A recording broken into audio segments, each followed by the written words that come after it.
Straight ahead, shutdown showdown. What's at stake and what will it take for the government to reopen? Senator Ted Cruz, Congresswoman Jasmine Crockett, and Congressman Brandon Gill all discuss a health care issue at the center of this dispute. Challenging Abbott. We speak with Democrat Andrew White about why he's running against Governor Greg Abbott for a second time and what he sees as his biggest strength. And Trump RX. We'll look at President Trump's plan to lower the cost of prescription drugs and how it will work. Good morning, I'm Jack Fink. Get your fix for Texas politics. Eye on Politics on CBS News Texas starts now.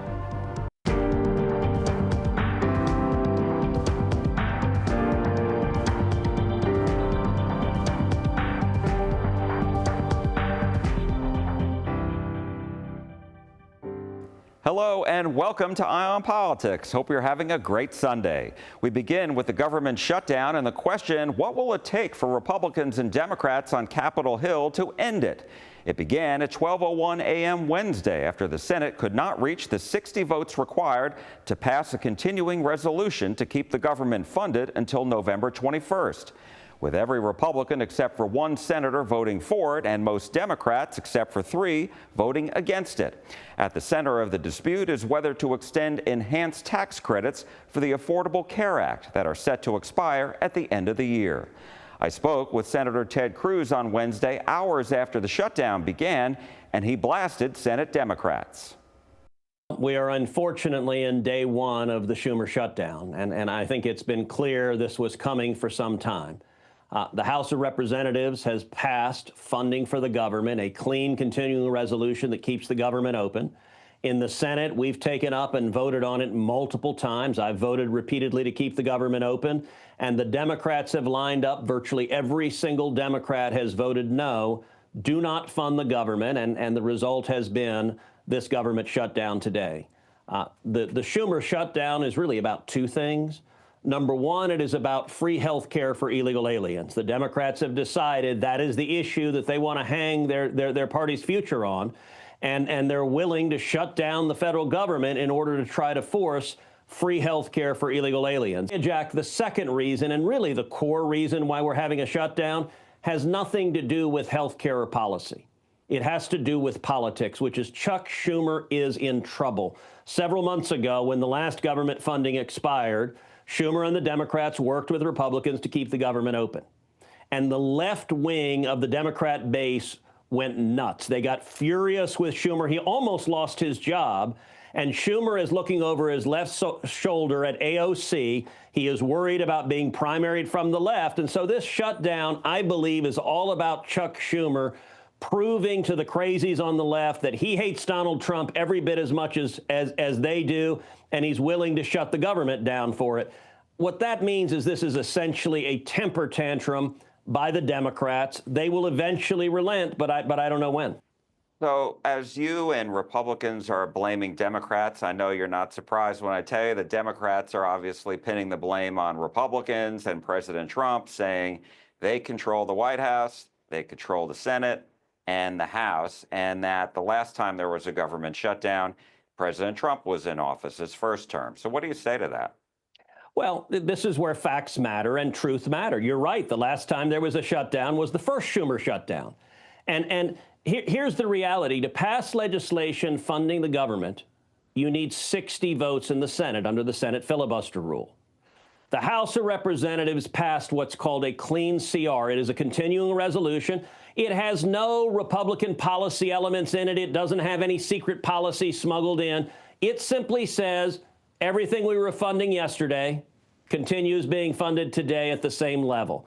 When Chuck Schumer was majority leader and Joe Biden was president, there were 13 clean CRs, and the difference was Republicans went along with the clean CRs and didn't force a government shutdown 13 times.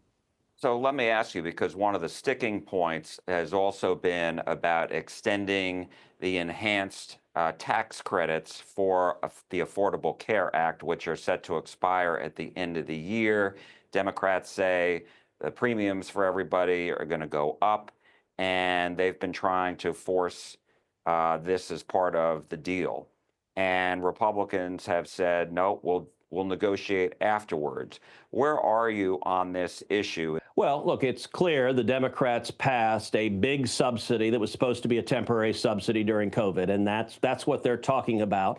Now, President Trump has made clear that he's happy to talk with the Democrats and negotiate and address the issue of health care. And I care deeply about health care. If you look at the aftermath of Democrats' policies, you look at things like Obamacare, what it did is it dramatically increased health insurance premiums. It made health insurance unaffordable for a whole lot of Americans. And it did so because it restricted choice and drove the premiums through the roof. I would love to see reforms that lower premiums. I've been fighting to lower premiums since the very first day I arrived in the Senate. The Democrats have not focused on that. And by the way, under Obamacare, under Democrat health care policy, the health insurance companies are printing money. Their profits have more than doubled.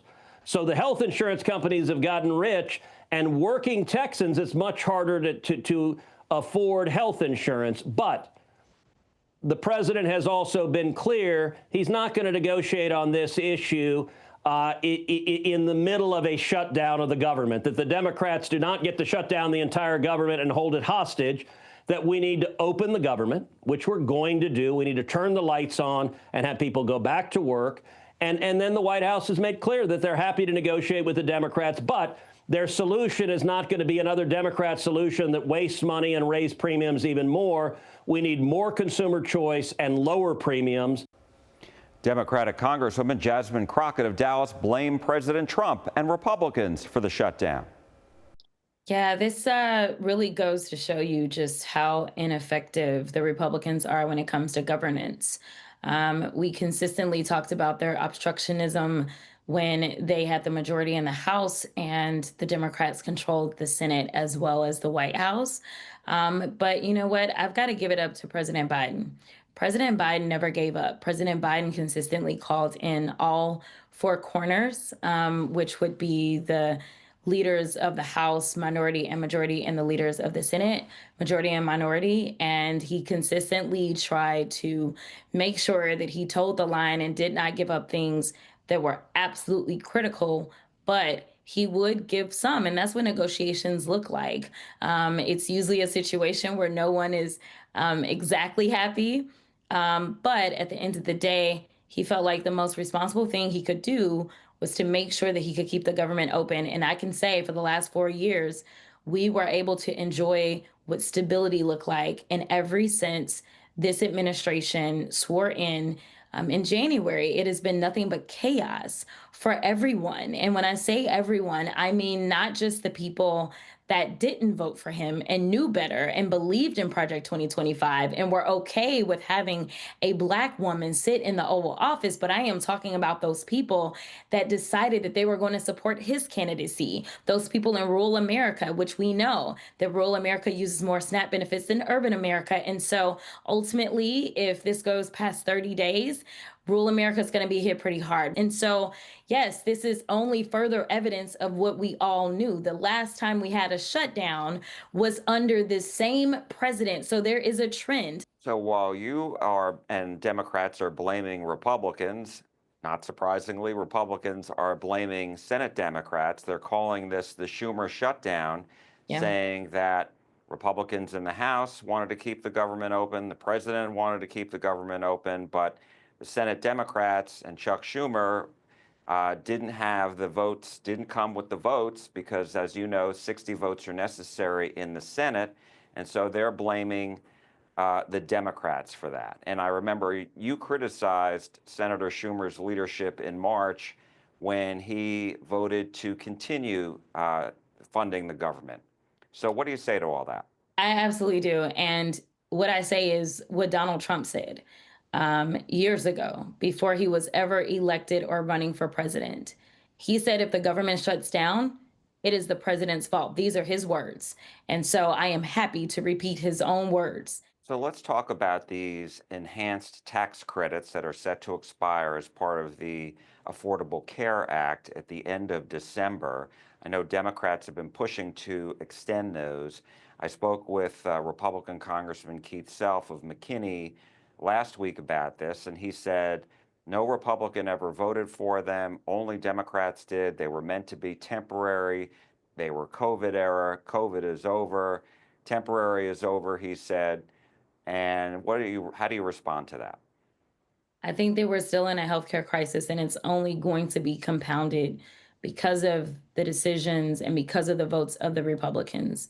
We know that once the big ugly bill takes full effect, that there is $1 trillion, $1 trillion that will be sucked out of the healthcare ecosystem. And that's just from the healthcare standpoint. We're not talking about the research dollars, right? And so, no matter if you're on Medicaid, Medicare, whether or not you get your healthcare through the Affordable Care Act, or whether you have some amazing private health insurance, everyone's health insurance and healthcare is going to go up. So to create an additional problem for people to be able to access healthcare and then to fall back and say, well, COVID is gone. Well, guess what?